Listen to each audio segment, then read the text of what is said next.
Olá, tudo bem? Eu vou fazer uma pergunta aqui para muitos irmãos ainda que estão no sistema religioso. Você que frequenta uma escola bíblica dominical, domingo de manhã, domingo à tarde, não sei. Da próxima vez que você for frequentar uma escola dominical, domingo próximo, qual será a lição que você vai aprender? Você vai aprender sobre salvação? Você vai aprender sobre o juízo de Deus do ano 70? Você vai aprender sobre pecado? Qual é o assunto que vai vir pronto na revista da escola dominical? Ou o assunto que vai vir pronto dentro de uma apostila para o seu professor, para o seu pastor passar para você? Assim que o seu pastor começar a te dar aula, assim que o seu ministro, o seu obreiro, seu professor começar a te dar aula, vamos fazer o seguinte, vamos combinar uma coisa eu e você, a não ser que você já conheça e fica quietinho e não pergunta nada. Mas se você for inteligente, se você for curioso, quiser saber realmente o que é a Bíblia, você faz uma pergunta a ele assim: pastor, ou meu professor, minha professora, a senhora hoje vai falar sobre o quê? Aí suponhamos que o seu professor, sua professora, seu pastor fala assim: hoje vamos falar sobre pecado. Faz uma pergunta a ele: pastor, mas o estudo de hoje é baseado em quê? No futurismo ou é baseado no reino de Deus estabelecido? Você vai... É a mesma coisa que você soltar uma bomba atômica dentro da sala de aula. É claro que também, se você for futurista, você não vai ter coragem de fazer essa pergunta, não é? Mas suponhamos que o seu pastor te responda assim: hoje nós vamos falar sobre pecados e vou falar sobre o pecado, e toda pessoa que não se arrepender dos seus pecados não vai para o céu. Suponhamos que ele fale assim. Você quer uma orientação? Você pergunta ao seu pastor assim: pastor, e o que é pecado?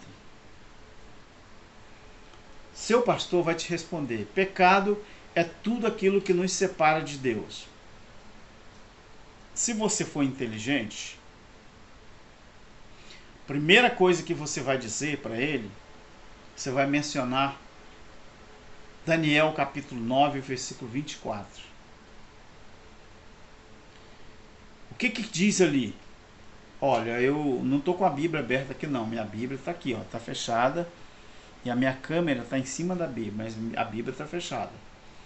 Mas vou puxar aqui pela minha mente. Daniel capítulo 9, versículo 24, fala, Deus falou através de Daniel, que quando o juízo viesse a acontecer sobre a terra de Israel, não se esqueça disso, não é a terra cosmos, é a terra Aeon, a terra habitada na época, e essa referência é a terra de Israel. Além de cessar todos os sacrifícios que havia, porque o templo tinha que ser destruído, o templo, não se esqueça, que era o STF de Israel, e Daniel falou que o sacrifício iria ser terminado e os pecados seriam banidos. Você diga para o seu pastor, ou pergunte ao seu pastor, que se o pecado seria banido de uma vez por todas sobre a terra, por que eles ainda continuam dizendo que existe pecado? Se ele não souber te responder, você fale com ele que em 1 João, capítulo 3, o versículo 4, pecado era um adjetivo ao qual foi batizado a transgressão da lei de Moisés. Pecado não é um nome próprio. O meu nome próprio é Alberto. Mas eu tenho um codinome chamado Nego. Meu codinome é Nego.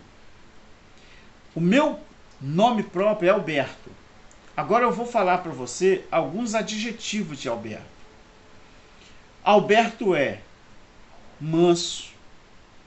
Alberto é pacificador.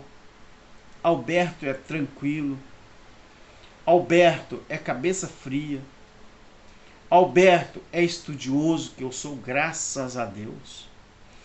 Alberto é muito simpático. Eu não sou antipático, eu sou muito simpático. Então isso são adjetivos do nome próprio Alberto. Então a palavra pecado era o nome que foi dado à transgressão da lei. Por isso que a palavra pecado, como transgressão da lei, iria exterminar, ou ia ser exterminado da face da terra. Quando João estava batizando no deserto, João só batizava judeu. Quem procurava João para ser batizado era só judeu, não era gentios. João disse que o batismo dele era para arrependimento de pecados. Por quê? Quem praticava pecado, pecado esse que era transgressão, era só judeus. Que só os judeus viviam sob a tutela da lei. Porque os gentios não podiam viver debaixo da tutela da lei, porque eles não eram judeus, eram gentios. Mas João, quando ele estava no deserto batizando, quem procurava ele para ser batizado, que o batismo era uma representação do arrependimento, e para você selar o arrependimento, você tinha que ser batizado nas águas, porque era obração, ou seja, lavagem por fora. Aí João, ele disse assim, olha, o meu batismo é para o arrependimento. Mas ele disse assim, quando Jesus surgiu lá no deserto, no meio do povo judeu, para ser batizado, João disse assim, João viu Jesus de longe e disse assim, eis na Bíblia, atenção, eis, está no meio de vós, ou seja, está no meio de vocês, o Cordeiro de Deus que tira o pecado do mundo. Qual era o pecado que Jesus viria tirar? Mundo esse que era Aion, não era mundo cosmos. Qual era o pecado que Jesus deveria tirar do meio dos judeus? A transgressão da lei. E como que se tirava a transgressão da lei do meio do povo judeu? Como que se tirava? Paulo diz que a força do pecado era a lei. E não havendo lei, não havia mais pecado. Mas aí, como que você conseguiria tirar a lei, tirar o pecado do meio do povo judeu? Extinguindo a força do pecado, que era a lei. Mas a lei, onde era a casa dela? Onde era que ela se apoiava como a força do pecado? No templo em Jerusalém. E como que se fazia então para o pecado perder a força ou deixar de existir? Fazia o quê? Jesus, Mateus 24, ele disse o quê? Os discípulos falavam, olha só, mestre, que coisa linda esse templo, olha a suntuosidade desse templo. Jesus falou, olhe enquanto vocês podem, observe enquanto vocês podem, admire enquanto vocês podem, porque não vai ficar pedra sobre pedra que não seja derrubada.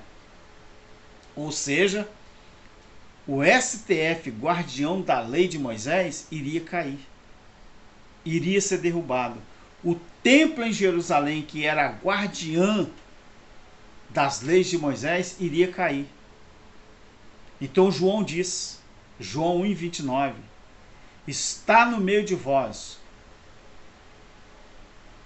o Cordeiro de Deus que tira o pecado do mundo. Agora você sabe o que está escrito em Hebreus capítulo 9, o versículo 26 e 27? Que com uma só oferta, Jesus Cristo, ele aniquilou para sempre o pecado. O que é isso? Pecado era a transgressão da lei. Aí você acha que o seu pastor, ele vai te ensinar isso? Então mostre isso para o seu pastor se você tiver coragem. O seu pastor, se ele não souber disso, ele vai ficar de boca aberta. Mas se ele souber, ele vai te apresentar outros versículos bíblicos tentando mostrar ou provar para você que tudo aquilo que eu falei é mentira, mesmo estando escrito. Aí você fala assim, tá, mas se eu não tenho pecado, eu posso fazer qualquer coisa? É justamente o contrário. Por você não ser pecador, que você nunca foi pecador, você nunca carregou dentro do seu pecado, você tem transgressão na carne. Porque no Espírito nós somos irmãos. Todos somos irmãos do Espírito. Hebreus 12, 9. Agora na carne, eu e você temos divergência. A maior prova disso é isso aqui, ó. Você tem coisa que concorda comigo, tem coisa que você não concorda. Isso é a nossa carne. Tem coisa que mesmo eu mostrando na Bíblia, você não concorda. Isso é a nossa carne. Mas no Espírito, quem tem o Espírito de Deus, nós somos irmãos. Agora, quem não tem o Espírito de Deus, não pode, não é irmão. Então, queridos, só existe uma forma de você se libertar de uma vez por todas do sistema. É você acreditando naquilo que está escrito. Agora, se você nasceu em berço religioso, você ama o seu pastor, você ama a família do pastor, você ama o templo, você ama a denominação, aí, meu filho, nem a Bíblia pode mudar você. Porque o seu gosto já ultrapassou até os limites da palavra, infelizmente. Mas faça isso e você vai ver a diferença. Como que você passa a entender a palavra. Escola dominical, na época que eu frequentava, eu já tinha um pé atrás. Essas revistas que já vêm pronta, esses estudos que já vêm pronto, eles vêm prontos justamente para manipular a cabeça das pessoas. Então, seja você da Assembleia de Deus, da Batista, Presbiteriana, Seixinoe, seja você da Metodista, seja você qualquer denominação, TJs, eu tenho amigos TJs, e eu comecei a perder esses amigos TJs o dia que eles começaram a vir aqui em casa, sentar na mesa comigo e eu entrar em contradição com eles, usando a própria Bíblia. Eles não voltaram mais. Você sabe por que não voltaram? Ou não entende, ou não querem entender, ou não querem dar o braço a torcer que estão errados com relação à Bíblia. Deus te abençoe e vamos caminhar sempre em direção ao Evangelho Eterno. Tchau, Deus abençoe. Amém.